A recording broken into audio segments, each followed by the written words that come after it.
Hello and welcome to another episode of 2 Minutes with Tim here on Heavenward Thinking. Today we're continuing on in the book of 1 John chapter 4. We're going to be looking at verses 17 and 18 this week for our challenge. So we'll read it and we'll get right into this week's challenge.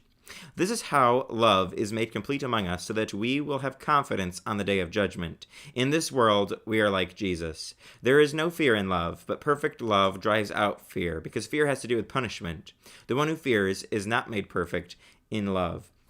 So we've been talking in 1 John about the love of God and how as Christians we're called to be light in a dark world, and that light is reflected in how we love other people, not just those we like, but also those we dislike and those we don't get along with. And so we're looking at in this chapter, what is love and what is God's love, and then how do we share that love with other people. So we've talked about that God is love and that we're called to live in that. Here we're saying that his love is made complete in us so that we have confidence in the day of judgment.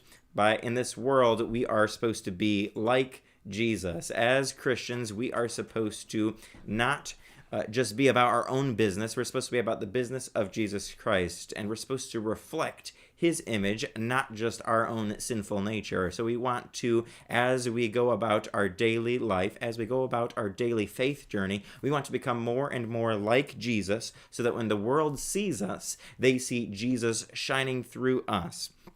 And so we see that in that verse, and then we see in the next verse, in verse 18, there is no fear in love, but perfect love drives out fear, because fear has to do with punishment. The one who fears is not made perfect in love. So we see here that God's love drives out fear in our lives. When we look around us at the world today, we see lots of events, lots of troubling things that cause us to have fear and anxiety. But we see here in this verse a warning that we're not supposed to live in fear. We're supposed to be focused on the love of God, and realizing that as we love God, as we love other people, fear should go to the side. God's love can conquer that fear. We have to just focus on the positive, not on the negative. Be focused on Jesus, be focused on living like Jesus in this world, and then that fear is going to go to the wayside. So that's my encouragement and challenge for you this week, and hope that you'll join us next time for another episode of 2 Minutes with Tim here on Heavenward Thinking.